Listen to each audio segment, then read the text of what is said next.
Okay, actually, this first screen is wrong. I've taken off the Buddha. I'm going to save that till the next day, so this won't be part of your homework. The Buddha I'll do in class.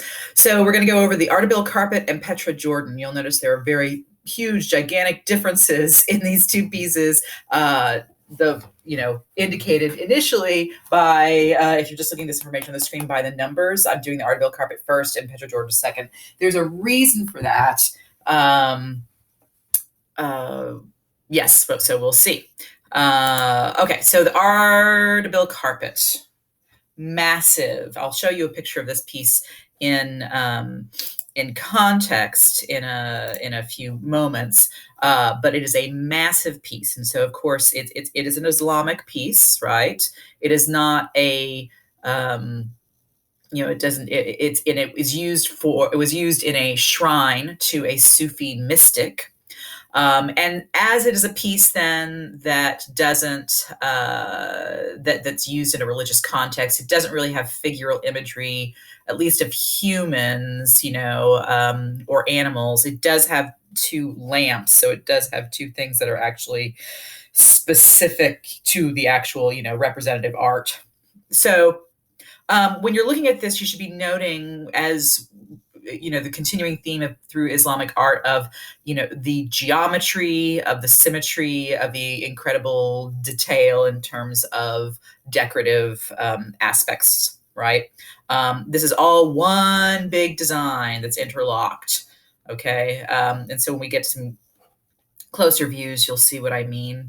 The carpet gets its name from the town where the shrine was, and it was a shrine to a Sufi saint. And Sufism is basically is mystical, a mystical approach to Islam. Okay, and this particular Sufi saint happened to have been an ancestor of Shah Ismail, who was a founder of the Safavid dynasty. You should remember the Safavid name from the Great Mosque of Isfahan. So again, we're still dealing with something that is Persian here, right? We think about it as Persian. And so because this particular Sufi saint had been related to the founder of the dynasty, we had the shrine come up. And eventually by the 16th century, when this was created, because it's created in the 16th century, this had become a place of pilgrimage. People would go here to, in acts of prayer. Okay, so here's a closer look, right? So as I said, the whole design is kind of integrated together, not kind of, the whole design is integrated together. We have 4 parallel bands on the border. So 1, 2, 3, 4, right? And that continues around, right? 1, 2, 3, 4. You can see that. And it's got the huge rectangular space with the large yellow medallion in the center. That's what we're looking at here. Let's take a look here, right? We see this motif repeated. This particular design of this motif repeated kind of in the corners. I need to get rid of these qualifiers. Kind of repeated in the corners, right? Parts of them, at least. The medallion is encircled by pointed ovals, right? We also have flowers throughout this. And as I mentioned, the centerpiece is matched by 4 corner pieces, which are similar in design. And then we have 2 lamps on either end. But let's look at the lamps. So we see this is very symmetrical, right? We do have a little bit of something different here, which I'll talk about later. But other than this, what do you notice is not symmetrical about this piece? If you look very closely, you can see it. Hopefully you'll notice that this lamp is bigger than this lamp, which is unusual, especially considering how big symmetry and order are in most, so much of Islamic art. So the lamps are in different sizes, right? We have a smaller lamp and a bigger lamp, right? We don't know why. There are theories. One theory is that it was designed to create a perspective effect. So if you were standing on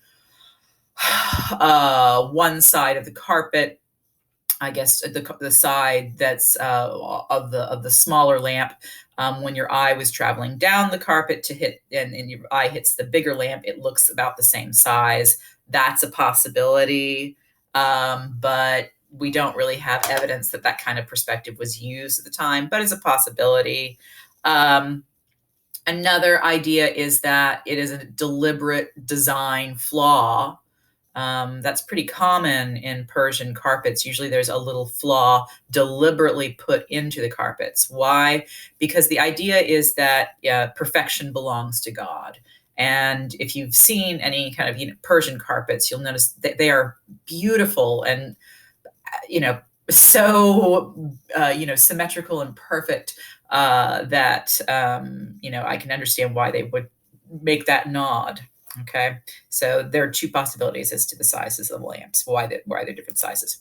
The wool piles, what you really need to know about as well. It's very dense. Okay, so lots and lots and lots and lots of threads of wool. What does this allow you to do? Greater detail. It's like a photo with a lot of pixels in it. More pixels, better detail, right? You know that. So it's super dense. There's no world in which they'll ask you, you'd be asked to how many knots per 10 meters or centimeters there are, but it's extremely dense. So a lot of detail. It would have taken up to 10 weavers to work on this over a period of several years. So this is not a quick process. Okay. Usually carpet weaving was done by women at home, but this one's special and different. It was probably done by men. All right, there's the size. Huge, gigantic. Okay, but it's actually one of a pair. The other one is at LACMA, the Los Angeles County Museum of Art. So next time you're in LA, you can see the other one. But you can see the gigantic size, and so now you know why it might take several years to do this. Because each little thread of wool is very specifically put in and to follow a design, so you can see why it take years. It wound up no longer. It wound up both in England and also LA because there was an earthquake. And so the shrine, they needed to sell things to fix some stuff. And so they sold the carpet. And one wound up in England. And is very highly regarded. It's at the Museum of Victoria and Albert Museum. Yeah, the Victoria and Albert Museum. There it is, V&A. So the other one, like I said, is in LACMA. There is an inscription. There's the other part that didn't seem to match, right? The other kind of non-symmetrical aspect of this piece. There's an inscription. Let's go back to the actual there, right there. You see, okay. And so the inscription reads, it gives us information about who commissioned it. It says, except for thy threshold, there is no refuge for me in all the world. Except for this door, there is no resting place for my head. The work of the slave of the portal, Maksud Kashani. Maksud was not a slave. He was probably a high court official who was in charge of making sure the carpet got done. He did not actually make it. But talking to him, referring to himself as a slave of the portal, it just kind of indicates his thorough dedication to the court and by extension to the shrines that the court deems worthy of visiting. Okay, that's the Ardabil carpet.